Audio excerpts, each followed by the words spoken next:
Well, obviously that was just an unbelievable game for women's basketball. Two really good basketball teams in an unbelievable environment. It's exactly everything you want, and obviously the good guys won in the end. So, you know, Indiana is such a good team, and we have so much respect for all their weapons. You know, but I thought our team really focused hard on the defensive end today. I think offensively we shot the ball very well. We only had 7 turnovers in this game. Over at their place, I think we had 19 turnovers.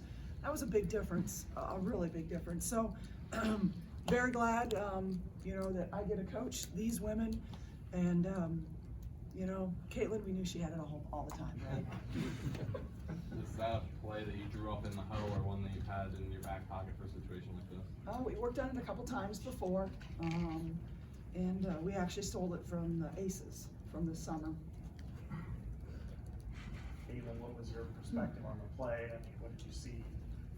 Well, to be honest, like, I think we wanted to go to McKenna and just go for the tie because, you know, if you can go to overtime on your home court, you have a pretty good chance. And honestly, Monika set a really good screen, so I came off of it and, you know, somehow I was kind of more open than I probably should have been, and I got the ball and not much time to find the rim, but turn and get it off at the same time and hope for the best. And it kind of spun around for a second, but went down. And you know, it's we've worked on that play a lot, and to be honest, I've made it a few times in practice, so that certainly helps too. Coach, it's way too early for historical perspective, but maybe best game, women's basketball game at Carver since you've been here. Yeah, I mean, it's got to be up there. I'm not very good at those comparisons or my memory, you know that about me. But it had to be when you have this kind of crowd and that kind of ending. It was such a clean game. It was such a well-played game by both teams. I mean, again, I can't stress to you enough. I mean, Indiana is a #1 seed. They haven't lost since December. You know, they're #1 seed by far in the NCAA tournament. And so it just shows these women what we can do. And that's what I'm the most happy about, is that, you know, it just proved to them what we can do together. Monika, that, as Caitlin alluded to, your pick was vital in that 3-point shot. Could you describe, you know, what your intentions were, if it worked to perfection, etc.? Yeah, well, I mean, like Ann said, we worked on it practice, and I remember in practice not setting it great and her not getting the shot, so I just kind of knew that that was going to have to be there. I told her during the huddle, really wait for it, let me come get there, and it just kind of worked out perfectly. Would it have been cruel if a game like that ended with a foul call that might have been a travel? And just what was kind of the emotions in, you know, after that play unfolds to, you know, the end there? Yeah, I mean, in those moments you can't really worry about things you can't control, so just really making sure that we're running our X's and O's to our best of our ability, doing our best out there, and that's kind of all we can control. How big was it to get the 0.7 of a second? Because it was originally going to be 0.8, and then all of a sudden I think it was big, but they can go to the monitor anytime under 2 minutes, and so I'm glad that they did. Well, you know, they needed to. Begging for that. I was going to say, you were pointing out. Yeah, when we went to K-State earlier this year, we kind of had a similar situation where we figured out after we watched the film that we should have had more time at the end of the game, and Monika ended up making the shot or getting fouled, one of the two. So I knew to go tell the ref, like, you have to go look and see if the time is right, and, you know, it basically doubled at that point, and there's a big difference between 0.8 and 1.5 for me to get a shot off like that. Caitlin, a game like this, on a stage like this, tons of other girls in the stands, even more watching at home. What does this do for the game of girls basketball in the state of Iowa? And, you know, I mean, you couldn't ask for anything better, and I want to give a lot of credit to Indiana because, you know, to come in here and play as well as they did. I mean, I looked up at the board at the end of the game, and it was like 18, 18, 21, 16. And that's what makes them so good. They have so much balance. It's, you have to pick your poison and hope for the best. And but I think across the board, not only, you know, great basketball players, but also great role models, especially these two seniors that are leaving us. And I've been lucky enough to be teammates with them, and they've taught me a lot. But you know, I'm all about growing the women's game, and I'm glad I gave a lot of something, you know, little girls can probably scream about at the top of their lungs. And I can imagine that, you know, when I was younger, I was doing the exact same thing watching on TV. So it's pretty fun. Can you walk us through the celebration? I'm sure that's not planned in that moment. It's funny because she does that in practice too. Like that wasn't the first time that celebration has happened. Don't expose the did the loop. When we're going against the boys in practice, I do celebrate and stuff. So I don't know. I kind of just ran into the crowd and was just getting everybody hyped, and then got tackled by my teammates. But I don't know. It's a pretty awesome moment. Was there anybody you were looking for there, or you just No, running? I just ran. She's fast. It's hard to catch up with At the her. men's game But last I night. was running around that area too. Monika, we talked the other day about your matchup with Mackenzie Holmes. We talked about some things that you learned in that first matchup against her. How would you kind of assess your play today compared to last game? Yeah, I mean, I think I'm really proud of my defense, the way I played today. I think we did a really great job of doubling, knowing when to double, who we can double off of, which is all matchups that Coach Bluder gives us. We had those down, which is huge. And she's a phenomenal post player. She really has expanded her game from last year. I know she was hurt for a good stretch there, but anytime I get to go against a post player like that, I know it makes me better, and iron sharpens iron. So truly, I'm really thankful that the Big Ten has players like that I can go against and really improve my game for what we're going to see in March. Lisa, you know, you look big picture at this a day in a microcosm. You know, you had a college game day here, you had a sold out crowd. So I think you set the Big Ten record for average attendance during the season. Have this kind of shot by that kind of player. I mean, what does this do for you, the program, everyone on the stage, just everyone who follows women's basketball? Yeah, I mean, it's just part of our story. We keep talking about, we're writing our own story, and this team is amazing. And honestly, I feel like this is part of our growth. Being able to get game day, being able to have sold out crowds. I mean, people talking about women's basketball around this state, and people being excited about women's basketball around this state. It's what you dream about, right? It's what you want to have happen when you first get to a place, is you dream about this. So, very thankful. Lisa, what was the moment like first when you first walked out and saw the crowd for game day, and then what was the moment like when you saw Harper come out there? Oh, Harper was the one that broke my heart. I mean, she's such a great kid, and we've been around her for a long time. And it was Megan and Tanaya and Alexis that went over to the Ronald McDonald House and spent time with her, and really started that relationship like 7 years ago. And I just really, it's a gut punch because she got re-diagnosed, and that's pretty emotional. That's a tough one. We really feel close to her, and I know these guys missed a year because of COVID, of being around her, but she signed a letter of intent, and I have that picture in my office of her and her signing her letter of intent, and she has a locker in our locker room. So she's a really special kid, and if you can't come out and play your guts out for a kid like that, I don't know what you can do. Did you have trouble communicating that last play? I mean, I don't think I've ever heard you this hoarse. I mean, I've got a little bit of a cold, so it came on like 2 days ago. So these guys were so good at being patient with me and really locking in and listening, and that was really helpful. Lisa, I saw the TV replay of the shot of you when Caitlin's shot went in. You looked like you were dazed. Were you? I think I said a quick thank you to God. Honestly, I really do. I mean, it was, one of those things that you just, you dream about, and for her to make this shot, she's made so many of them in practice and like that. But, that's truly what stories are made about, dreams are made about. And so I'm just so thankful, honestly, that the people who are here. It's on a national stage for these women. It's just, I know it sounds boring, but I'm just incredibly grateful. For Monika and McKenna, this is your last, well, not necessarily your last game of your time in state tournament games here, but senior day, to have the game unfold like this, the crowd being full, what does that mean to you guys, playing in your final games here? I mean, you couldn't ask for a better chance, a better opportunity in front of your sold-out crowd. It's something that any little kid dreams of. It's something that I dreamt of, and it's really surreal, honestly. And to win and have a player like Caitlin is just amazing as well. So. Yeah, I feel really lucky to have played through arguably the most influential time in women's basketball. Like from when I started to now, the growth has been absolutely unreal. So being able to end and kind of leave this program in a place where I know it's in such great hands, and the growth that's happening to it on a national level is so big. It's so special, and just knowing that, plus knowing I have a home here. This is my home away from home. Knowing that I have all that, it's wild. I haven't even really been able to put it into words quite yet. Were you expecting them to miss the second free throw intention?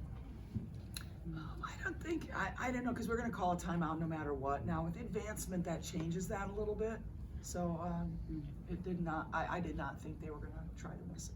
You guys fell behind there briefly in the fourth quarter, and you called a timeout. What sort of message was there, and were there any technical problems going on, or just sort of a calming down? No, we did change our defense at that point. We changed up our defense. We kind of just stressed again what we wanted to try to achieve on offense. And, you know, yeah, I was trying to, you know, break the momentum a little bit, certainly. Caitlin, I think every little kid, from time they pick up a basketball and makes a shot and then goes running around in their driveway or backyard. Can you remember the first time as a little kid you hit a shot like that, and to today feel, you know, like being that kind of little kid? Man, I've been like, those are the situations like I would put myself in with my two brothers out in the driveway. Like, that's what we would do. Like, and that's still what I do. Like when I come in the gym and shoot by myself, like those are the situations like you dream of and want to be on. You know, and I'm lucky enough to be able to do it for this team and in front of 15,000 people that want to come and scream about it. But to be honest, I've hit a few like buzzer beaters and things like that, but nothing to like that extreme with the circumstances that what they were for us. That's definitely number one, and you know, we're just trying to get the win, and I'm glad the three put us one up instead of tied and going to overtime. Coach, can you talk about coming back from, you know, the Maryland loss was just a tough, emotional loss, and it seemed like you guys put that completely in the rearview mirror to be able to play. Just, is that the toughness of this group to be able to do that? It has to be. I mean, you know, I just tried to convince them that was an anomaly. You know, that was, you know, it was a bad game on the road to a really good basketball team. And I mean, I believe that these women can hit shots. Look what we did tonight, you know, 39% from 3-point range. You know, and really it was my fault in that game and the way that we lost, because I didn't have them prepared for that defense. So it's not on them, that was on me. And quite honestly, you know, I just wanted them to focus on this next game and getting ready for this next one. As a player, your head coach, obviously, you know, it's really hard to beat the number 2 team in the country. What can you say about, you know, your coaching staff and your head coach and how she helps you? Yeah, well, even devise her, a plan for I mean, yeah, well, in this season. beating the number 2 team in the country twice in one season is kind of crazy in itself. But even just her leadership, like her admitting to making a mistake in the Maryland game, like she just did, like that's what great leaders do. They take the blame for things, and that's kind of, and it's not just all her fault. She's just saying that. But it's just, I mean, obviously we're the ones on the court. Yeah. It just, there's never been better role models of what it means to be strong women leaders in a position, in coaching position where men rule. So it's been such an inspiring thing to see, and knowing like we have engineers on our team, future doctors, future dentists, going into fields that are male dominated. So it's so big and so influential for us to see her making waves like we never thought we'd ever see. Coach Caitlin said that she thought the ball was going to McKenna. What was kind of the priorities as far as we're looking here first, looking here second, what, you know? I don't know if I want to give that up for the next time we have to use that. But yeah, I mean, she was one of our options. Monika, you guys go in. I mean, you are the defending champions of this tournament, and can you just talk about going in into this tournament, what it means to you, and how you kind of carry this momentum into that? Yeah, I mean, I think you kind of have to flip a switch when tournament time comes. The regular season doesn't really matter anymore. As fun as it was, we have the 24-hour rule. It's really special for me to have that in Minneapolis, just being able to kind of get back to my home state and stuff like that. But it's a really grueling, competitive 3-day, however long you're there, stretch. So just mentally getting as ready as you can. At this point in the season, everybody knows your play calls. You know even other players by name, basically on the scout. So it's truly just a grind there, and it's so much fun though. There's so much joy in it too. So just knowing our group has been there, we've been in the championship and lost, we've been in the championship and won. We've had to do a 4-game stretch, a 3-game stretch. We just have so much experience in that situation that I'm really excited to be able to go up there. Coach, how important was it for you guys to open up on those runs in the both halves, especially against a team or defense like Indiana? Yeah, I thought it kind of, we came out and we made a statement early on the offensive side of things, and really, quite honestly, the defensive side of things too. But yeah, we know Indiana is a great defensive team, one of the best defensive teams in the Big Ten. So for us hitting those shots early, I think it was kind of an awakening for Indiana that we're here. We know we told the team, we can't be Big Ten champ, but we can beat the Big Ten champs. And that's what we wanted to do today. You coach or Caitlin, first quarter you ended on a driving basket. Second quarter you score at the end. 2 free throws at the end of the third, and then obviously that, we know how it ended. Just, you as a closer,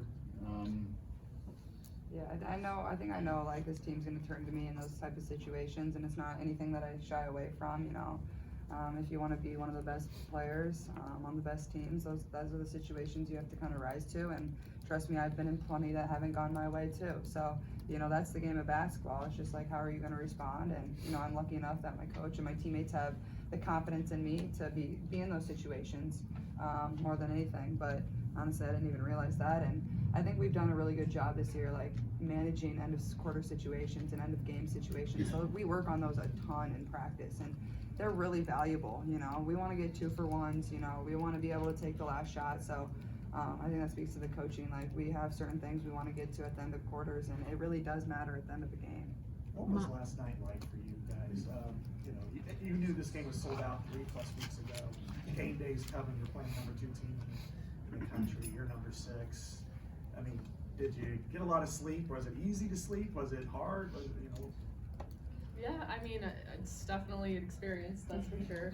But I think that we've been in this situation before. Last year was very, very similar against Michigan, and so having that veteran squad and having that experience is definitely helpful in situations like this. And I think that we definitely showed our composure right out the gates. It was 10-2 or something right at the beginning of the game. So, I just think that it's so awesome to show our maturity in situations like this, and it's really nice to get this win right before we head into March. So, Caitlin, your coach alluded to your reaction when Peyton Sanford made that shot last night. Was that just a dress rehearsal for today? Or, what was the situation last? Except we won. Peyton, come on. I know he couldn't win it, but no. We go to a lot of the men's games, and that was probably one of the most unreal basketball games I've ever witnessed and not been a part of. I think their fight and the way they played was pretty incredible, and a lot of those guys are always in the stands watching us too, so we're lucky to have like a men's team that supports women's basketball the way they do, and I think it just speaks to the whole community, But yeah, I ran around the baseline just like I did after I made my shot. So, but no, that was pretty incredible. One of the best basketball games I've ever seen. And personally, it was amazing. Yeah. Caitlin, last time against Indiana, you had 8 turnovers. You didn't shoot as well free throws today. What sort of adjustments did you make taking care of the ball and creating better shots for yourself? Yeah, I knew we probably weren't going to win if I took 28 shots again. So, I was trying to, take the ones that I really needed to. And I thought, especially in the second half, I penetrated the ball a lot more. I think in the first half, maybe shot a few too many threes. But Coach Bluder's talked about, since we've been preparing for this game, is we have to take care of the basketball. They're too good to give them free possessions. That's just free shots that we're not getting. And 2 turnovers is really good. So I'm happy to see that. But definitely an emphasis.